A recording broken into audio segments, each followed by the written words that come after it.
Before we start, I want to ask you something honest. And I want your answer in the comments below. Have you ever given up on something and later wished you hadn't? A goal, a dream, something you really wanted but stopped trying for? Write yes in the comments if this has happened to you. Because today we're going to talk about something that might change how you see every failure in your life. Here is a question that most people never ask. What is the difference between someone who fails and someone who succeeds? Is it talent? No. Is it luck? Sometimes, is it intelligence? Not really. The real difference is what they do after they fail. Because every successful person you admire, every single one failed. Repeatedly, badly, publicly sometimes. They didn't succeed because they never failed. They succeeded because they refused to let failure be the final word. Failing is not the opposite of succeeding. Giving up is. And today, we are going to talk about why failure is not just okay, it is necessary. And why giving up is the only real failure that matters. Let's go. Hello, everyone. Welcome to Speak Unstoppable, the podcast where we help you speak English naturally and confidently through real, honest conversations. I'm John. And I'm Maria. So happy you're here with us today. This episode is for B1 to B2 learners, intermediate to upper intermediate level English. How are you feeling today, John? Honestly, inspired. Because this topic, failure and resilience, is something I have lived personally. And I think most of our listeners have too. Same. And I want to say this is one of those episodes that I think people will remember. Not just for the English, but for how it makes them feel. Before we start, thank you. Really, thank you for being here today, for not giving up on your English, for showing up again. Because showing up again after any setback, that is exactly what today is about. Let's go. Okay, I want to tell you about someone, and I want you to guess who it is. Okay. This person failed in business at age 21, was defeated in a political race at age 22, failed in business again at age 24, lost his partner at age 26, had a nervous breakdown at age 27, lost a political race at age 34, lost again at age 46. That is a lot of failure, a lot of loss, a lot of reasons to give up. And at age 52, this person became the President of the United States. Abraham Lincoln. Abraham Lincoln, one of the most respected leaders in history, and one of the most failed people in history before he succeeded. And if he had given up at 22, or 24, or 34, nobody would remember him, not because he failed, but because he would have stopped. And this is the truth that most people never really absorb. Failure is not the end of the story. It is part of the story. Every story worth telling, every life worth living has failure in it. Sometimes, a lot of failure. The question is, never will you fail. You will. Everyone does. The question is, what do you do with the failure? Do you let it define you? Or do you let it teach you? Do you stop? Or do you continue changed, informed, stronger? Today we talk about exactly this. And we give you the English to speak about failure, resilience, and persistence in a way that is honest, natural, and powerful. Maybe this is you right now. You tried something. It didn't work. And a small voice inside is saying, maybe I should stop. Today we answer that voice. Okay, Let's start by redefining failure, because I think most people have the wrong definition. What is the common definition? Most people define failure as not achieving what you wanted. You tried. It didn't work. You failed. And by that definition, almost everything is failure. Because almost nothing works perfectly on the first try. Exactly. And when failure is defined, that broadly it becomes something to be feared, something to be avoided, something shameful. But here is a different definition. Failure is feedback. Failure is information. Failure is your attempt telling you this approach didn't work. Try a different one. Feedback means information that helps you adjust and improve. And when you see failure as feedback, it completely loses its power to stop you.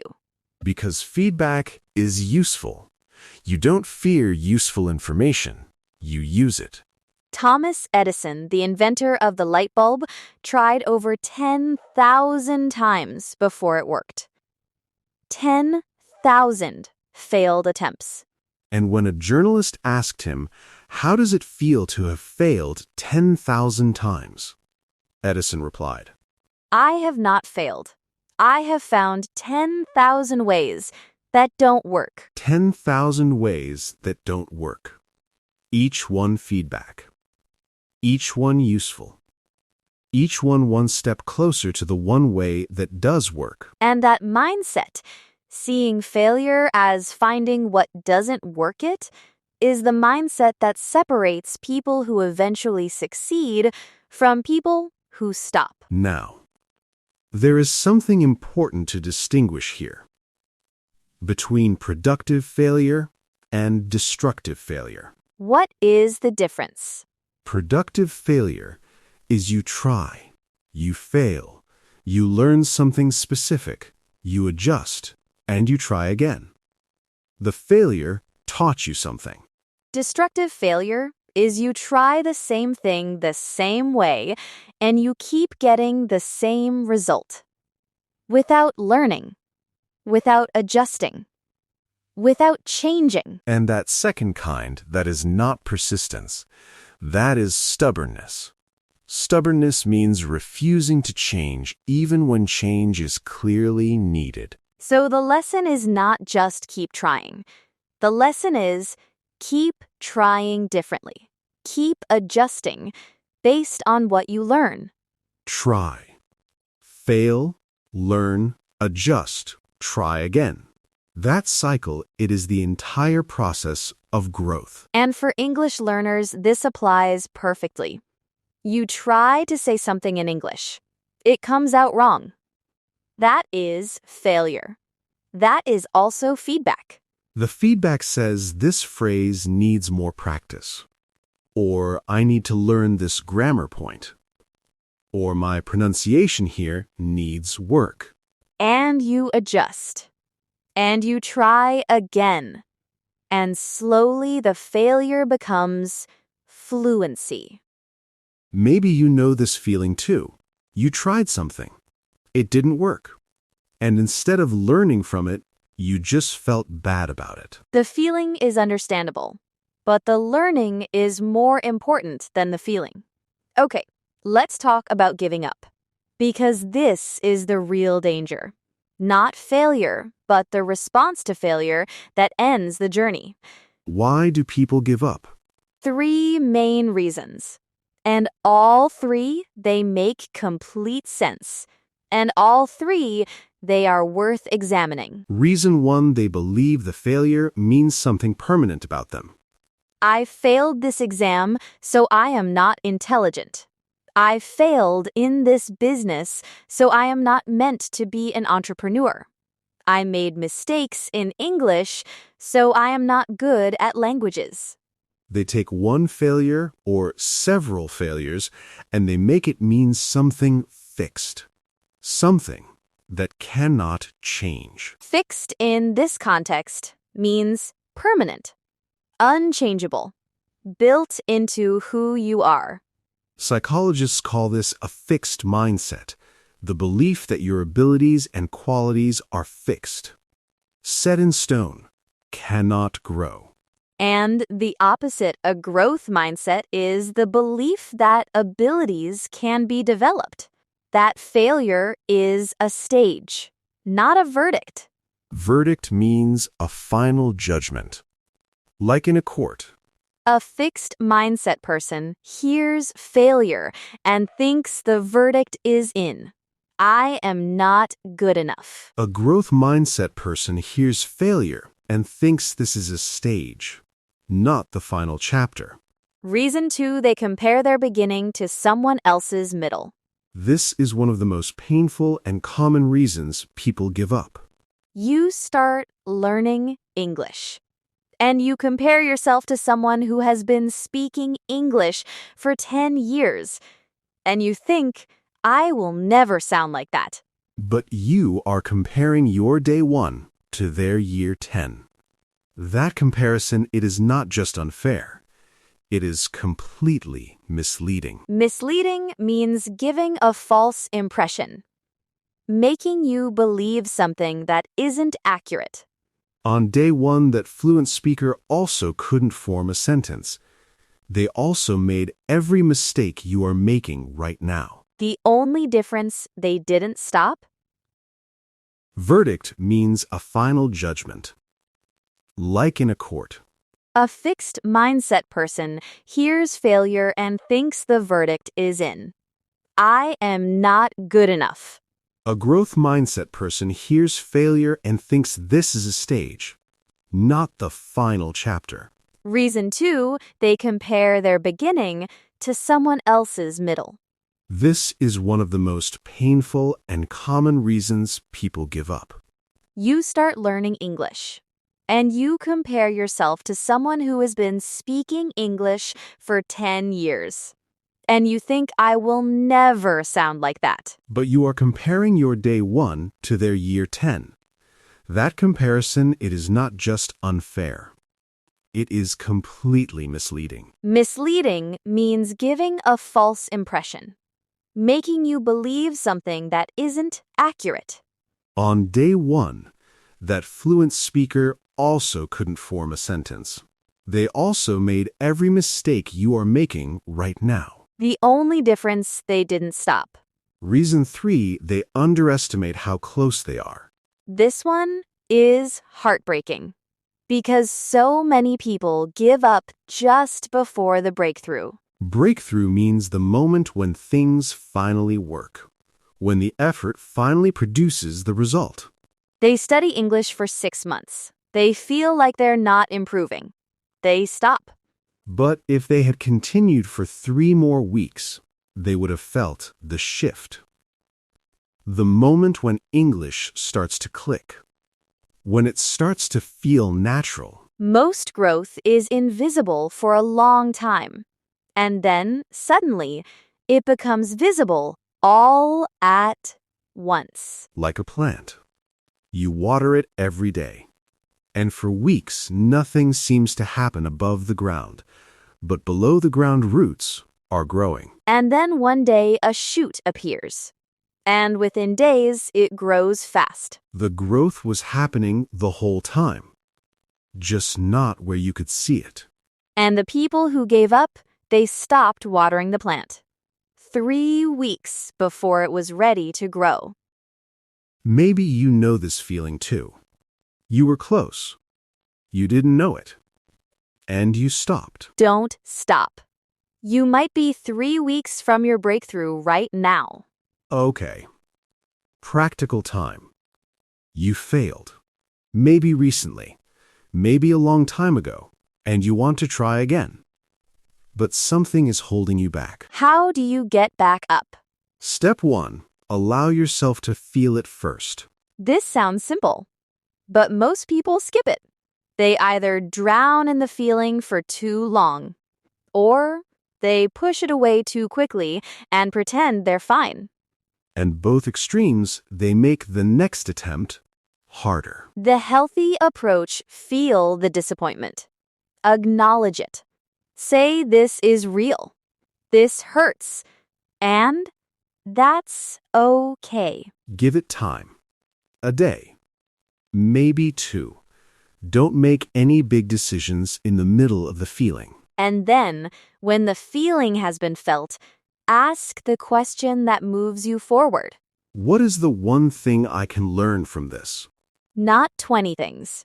One thing. The most important thing. And write it down. Because writing it turns the experience from something that happened to you into something you can use. Step 2. Reduce the next attempt. Reduce means to make smaller, less overwhelming. After a failure, the temptation is to try again, but bigger, with more force, more determination, more everything. And sometimes that works, but often it just creates more pressure, more fear of another big failure. A better approach make the next attempt smaller, less risky, lower stakes. If you failed a big English presentation, don't immediately try another big presentation. Practice speaking in small, safe situations first.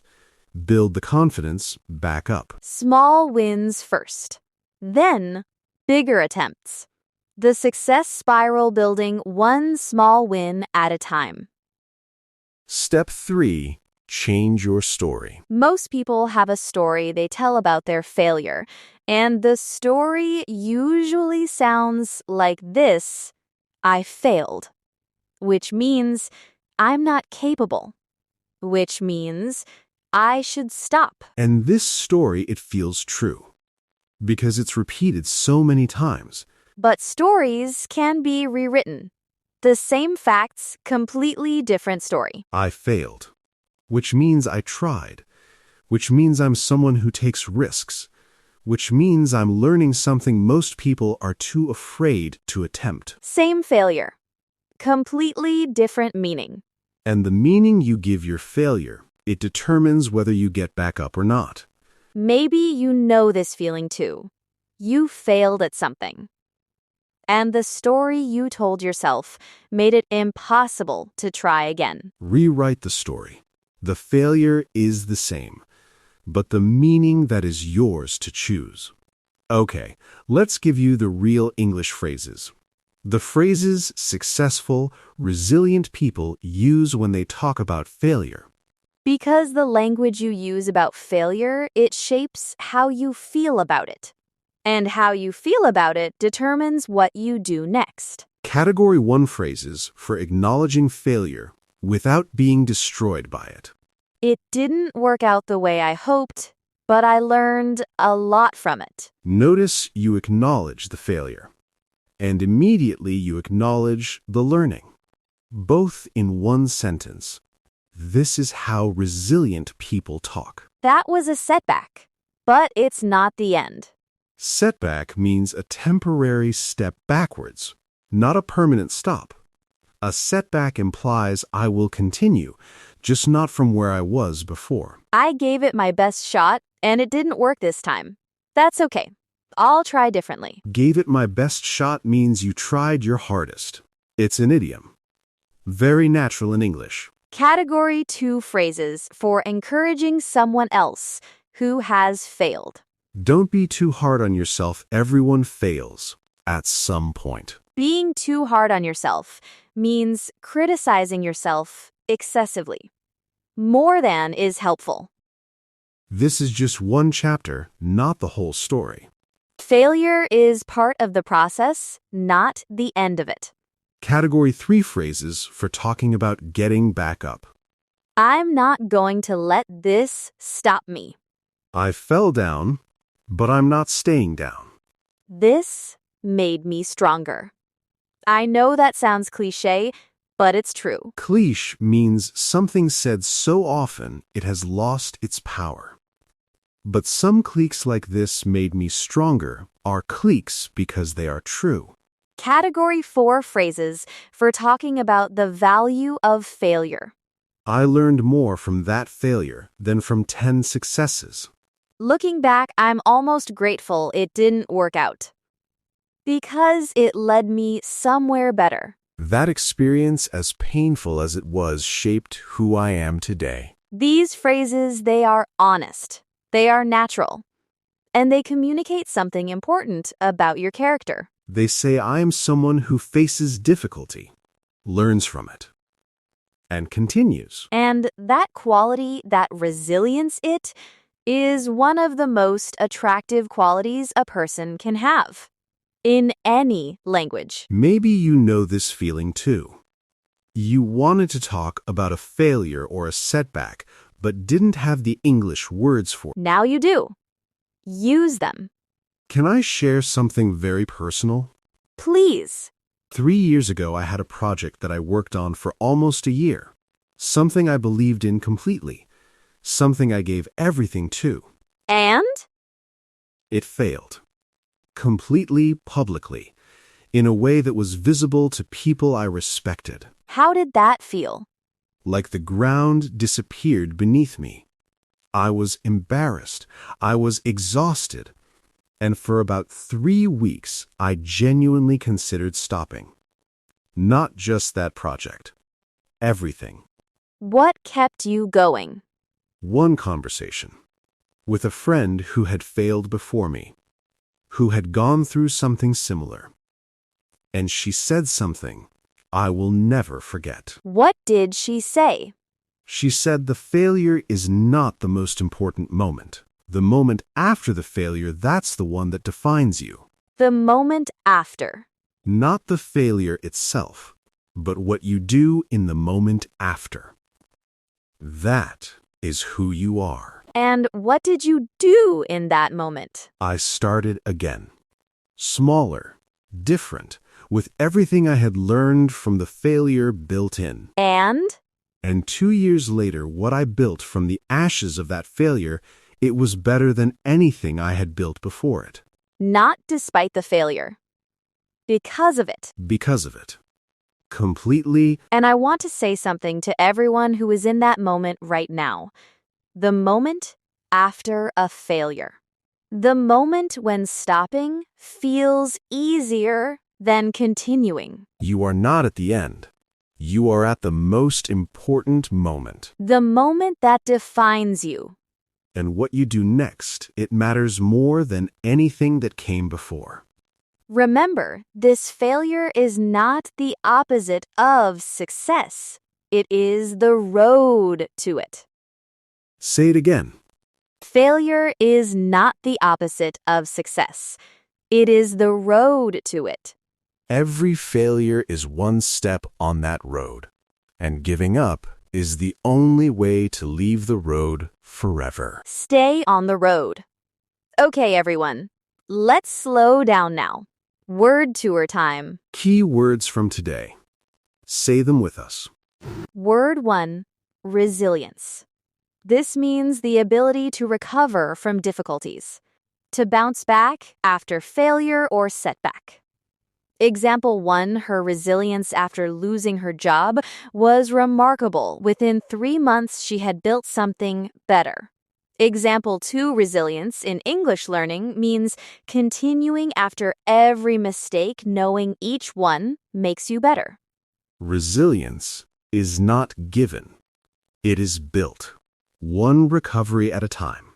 Every time you get back up, your resilience grows. Word 2, feedback. This means information that helps you adjust and improve.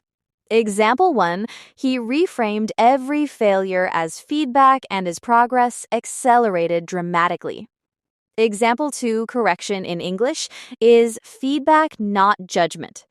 Use it to improve, not to feel bad. Change the word. Change the meaning. Failure becomes feedback. And feedback is something you use, not something you fear. Word 3, fixed mindset. This means the belief that your abilities are permanent and cannot grow. Example 1, her fixed mindset told her she was just not good at English, but that belief was wrong. Example 2, a fixed mindset turns one failure into a permanent label, which is never accurate. Fixed mindset is a story, not a fact. and stories can be changed. Word 4, growth mindset. This means the belief that abilities can be developed through effort and learning. Example 1 with a growth mindset, every mistake is an opportunity to improve. Example 2 people with a growth mindset see failure as a stage, not a verdict. Choose the growth mindset. Consciously, every day. It changes what you are capable of. Word 5, breakthrough. This means the moment when sustained effort finally produces a visible result. Example 1, after months of feeling stuck, her English breakthrough came suddenly and changed everything. Example 2, most people give up just before their breakthrough, not knowing how close they were. Your breakthrough is coming. Stay on the road long enough to reach it. Word 6, setback. This means a temporary step backwards, not a permanent stop. Example 1, losing that client was a setback, but it taught him how to improve his pitch. Example 2, every setback in English learning is temporary, every single one. Setback, not stop. Temporary, not permanent. The word you choose it changes how you respond. Word 7, stubbornness. This means refusing to change even when change is clearly needed. Example 1 there is a difference between persistence and stubbornness. One adjusts, the other repeats. Example 2, trying the same approach that failed without changing anything is stubbornness, not resilience. Persist, but adjust. Persistence without adjustment is stubbornness. Persistence with learning is resilience. Word 8, verdict. This means a final judgment, a conclusion that cannot be changed. Example 1, failure is not a verdict on your worth or ability. It is information about one approach at one time. Example 2, don't let one failure become your verdict. It is a data point, not. No failure is a verdict, not one. Every failure is a data point on the road to getting better. Okay, one thing to do today. Just Think of one thing you gave up on, one goal, one dream, one attempt that you stopped. and ask yourself, if I had continued, where might I be today? Not to feel regret, but to feel possibility. Because that thing you gave up on, maybe it's not too late. Maybe the road is still there, waiting. And here is your sentence template for today. I failed at underscore underscore score underscore. What I learned from that failure is underscore underscore. And what I will do differently next time is underscore underscore underscore underscore. Say it now, out loud, with a real failure, a real lesson, a real next step. I failed at underscore underscore underscore underscore. What I learned from that failure is underscore r underscore. And what I will do differently next time is underscore underscore underscore. Fill in the blanks honestly and mean every word. Because that sentence, it transforms a failure into a plan. And a plan is the beginning of a comeback. Okay, comment challenge time. 2 questions today. And both of them we really want to read. Question 1. What is one failure in your life that actually taught you something important? Question 2. What is one thing you gave up on that you want to try again? Write your answers using these sentences. A failure that taught me something was underscore underscore underscore score. What I learned was underscore underscore underscore. Something I gave up on that I want to try again is underscore, underscore, underscore. Write it. In English. In the comments. Honestly, Because naming your failures and your renewed commitments, it makes both of them real. And real is where change begins. we read every single comment. Every one. And today we especially want to read yours. If this episode gave you something a new perspective, a phrase, a feeling of hope, please give it a like. It really helps more people find us. And subscribe to Speak Unstoppable if you haven't yet. New episodes every week. Real conversations. Real English. Real life. Thank you for being here today. You didn't give up on your English today. You showed up. You listened. You grew. That is already your answer to today's topic. It's okay to fail. But it's not okay to give up. And you today chose not to give up. Keep choosing that. Bye, everyone. Bye.